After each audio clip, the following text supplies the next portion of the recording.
When 1/3 of the Australian continent was submerged, ancestors of the world's oldest living cultures were there to see it. Lands that once were wide open to exploration and home to many people flooded as the ocean crept inland following the last ice age, some 10,000 years ago. Traces of human occupation vanished underwater.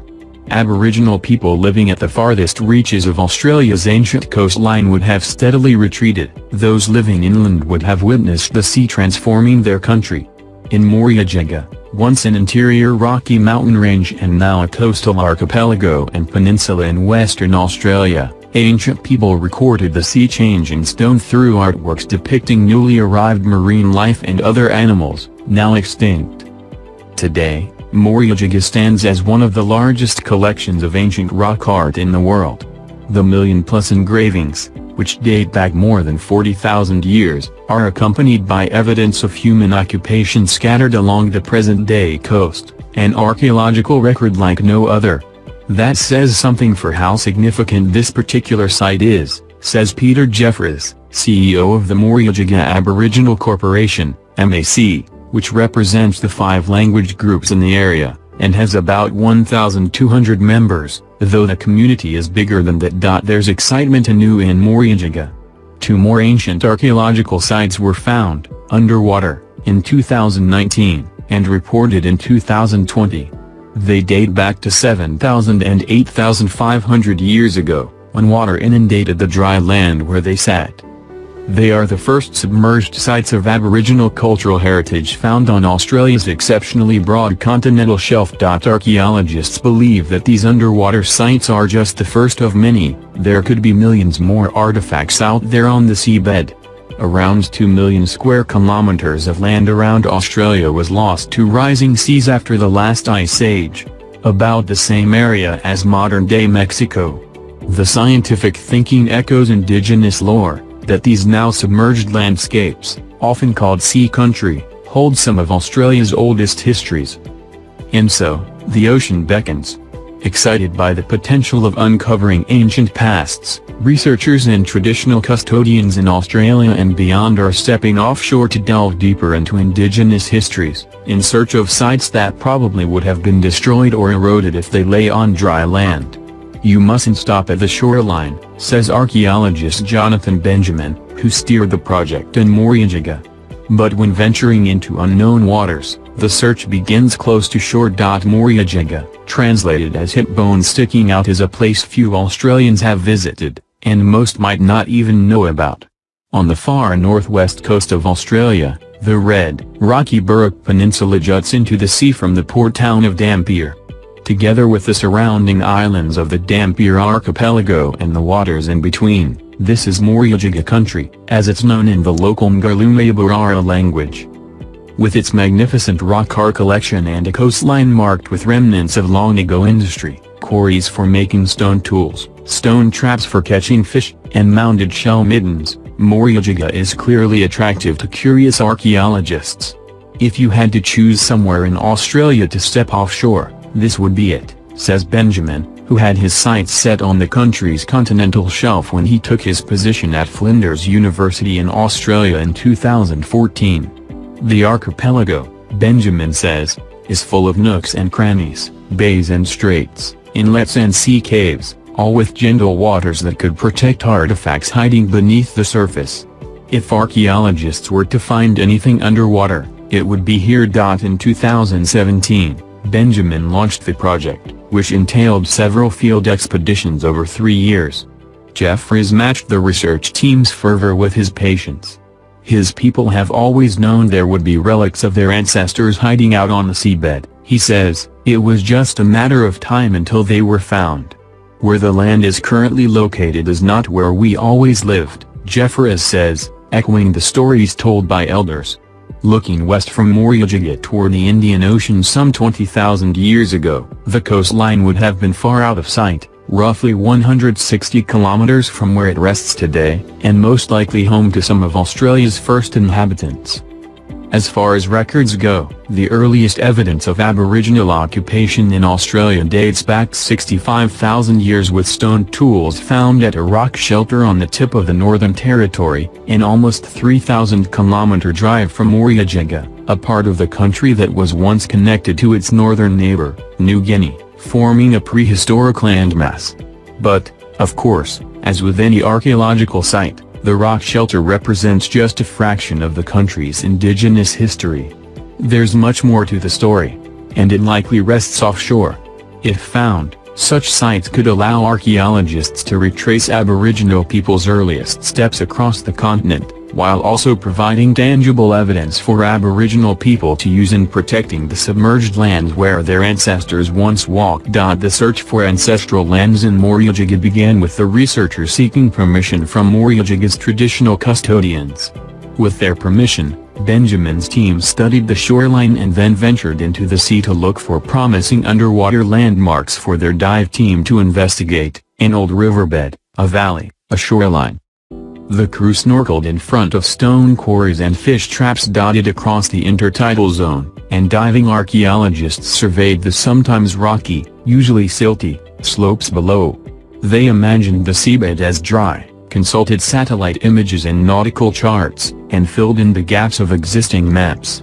Broad strips of the underwater landscape were imaged with airborne lasers, while the finer features of the seabed were captured with sonar, its high-frequency sound pulses bouncing between the researchers' boats and the seafloor. These remote sensing technologies were useful in Murujuga, but the team knew they needed more than technology to hone their search.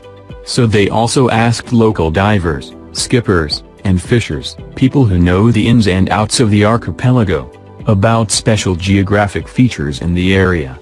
Murujuga's traditional custodians pointed out important sites, too.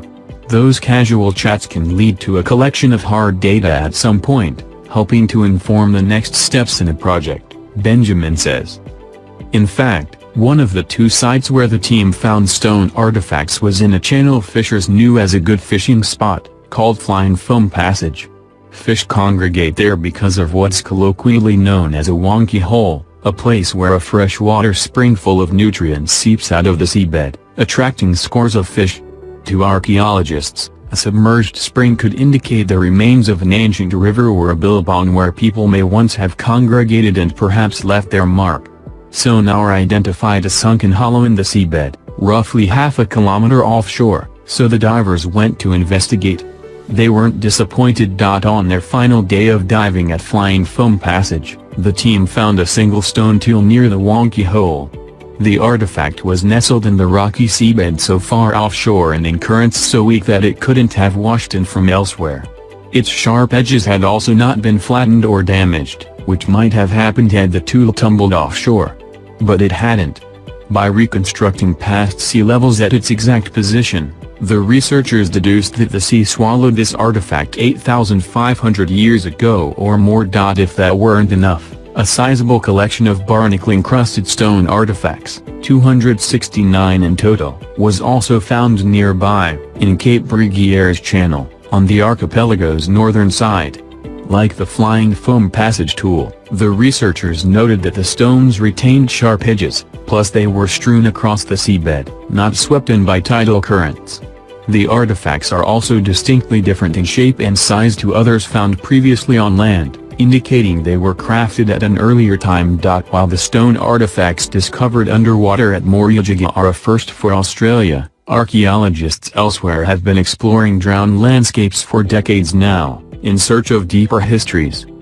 Plotting the rise and fall of sea levels across geological ages to identify archaeological sites on ancient shorelines was a strategy applied over 20 years ago on the other side of the Pacific Ocean, in the bays of Haida Gwaii, an archipelago off British Columbia. Many coastal sites situated on Haida Gwaii's modern-day shores or farther upslope have been identified in the process. But to go further back in time, into the late Pleistocene, archaeologists knew they must venture deep underwater using sonar and remote-controlled submersibles. In 1999, Daryl Fedge, an archaeologist with Parks Canada at the time and now at the Hawkeye Institute, and his colleagues scooped up a 10,000-year-old stone tool just 10 centimeters long from a drowned coastal plain now 53 meters below sea level. Like Murujuga's traditional custodians, the archipelago's indigenous people, the Haida, were not surprised by this find. It was simply a physical mark of their enduring presence on the islands. Archaeologists think that future finds along the continent's watery fringes could enrich our understanding of human occupation of the Americas further still and add to studies of human migration. Knowing the movements of people around Haida Gwaii, and along the length of North America's Pacific coast, can offer more evidence that the first people followed the coastline or took to the seas as they migrated south from Byrrhenia, the Ice Age landmass that connected North America to Russia. It could explain how humans reached Chile around 14,500 years ago. Some research even suggests it was as early as 18,000 years ago, before the end of the last ice age. Archaeological sites preserved in the subtidal zone could also reveal more about the rich maritime customs of those first seafaring or coast-dwelling cultures. Todd Brage, an archaeologist at San Diego State University, is leading the seaward search around California's Channel Islands. Nearly 100 sites with great antiquity have been found around the island's current coastlines, one as ancient as 13,000 years old, but earlier histories remain shielded by the sea. Much like the team in Murujuga, Brage and his fellow archaeologists and marine geologists are tracing submerged landforms across the seafloor, aided by improved remote sensing technologies that can delineate features of the seabed even when buried in sediment. To Brage, the reports from Murujuga are exciting because they demonstrate that careful predictive modeling of historical sea levels across submerged landscapes can lead researchers to underwater archaeological sites. However, Brage says, the technical challenges grow as archaeologists plunge deeper and farther offshore in many promising areas. The continental shelf along North America's west coast is narrow and steep compared with Australia's broad, flat underwater plain, not to mention North America having destructive wave forces and tectonic fault lines that may have erased whole swaths of the continent's long sought-after coastal archaeological record. Unlike the physical calamities that destroy material remains, oral histories of indigenous communities have remained relatively intact and rich in information. Australia's ancient living cultures have their own perspectives of deep time, preserved in oral histories passed down through generations and reflecting an unwavering and deeply spiritual connection to their country, land and sea. Histories recall fish traps submerged, rivers drowned, and landforms created by rising seas. Following this thread through deep time to the present day means that for many traditional custodians in Australia, the significance of the submerged sites found at Murujuga lies not necessarily in what the stone tools signify of the past, but rather, in what the sites signal for the future. The discovery confirms that there are significant cultural sites situated on the vast, relatively shallow lip that surrounds the sun-baked continent, and these can be found and recovered. It also affirms Aboriginal people's contemporary connections to the sea, and underscores why sea country should be protected. Damage to archaeological sites in Murujuga is not a remote threat.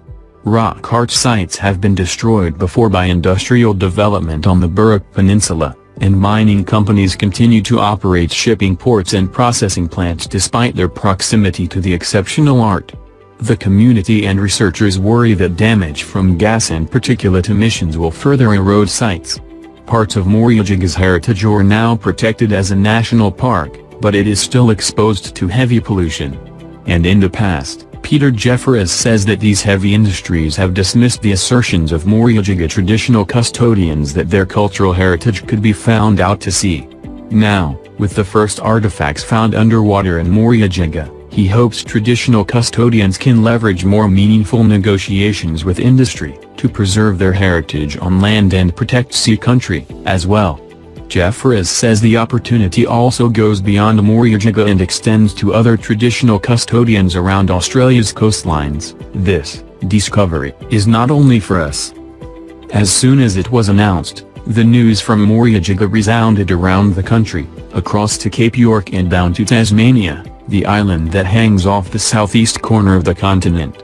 In Tasmania, Emily shares Jeffries's hope for a future where sea country is afforded the same protection as the land. Lee is a Trawulwui woman from Tiburkunu country on the northeast coast of Tasmania.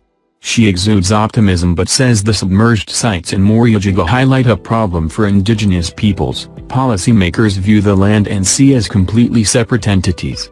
We don't see a disconnect between oceans and lands because we know that country and family, our ancestors, are out there, says Lee, who trained in archaeology and is a research fellow at Swinburne University of Technology in Australia, focusing on Indigenous affairs, environmental policy, and governance. To Aboriginal people, country is kin and it should be cared for, and for saltwater people like Lee who reside on the coast, their stewardship stretches out into the sea. Mapping submerged landforms can help Indigenous people find connections to country that may have been lost or fractured since colonization, says Lee, who is one of many holding on to her people's oral histories of the Bass Strait flooding, which separated Tasmania from mainland Australia some 11,000 years ago. Those connections to sea country were there and then they've disappeared, now they are revealed. All of which just goes to show how country has a life of its own, Lee says. And it's possible that Murujuga Sea country revealed itself to the world now to expand our understanding of what connection to country means for Indigenous peoples, and to show that stepping offshore and into the deep has its rewards, both tangible and intangible.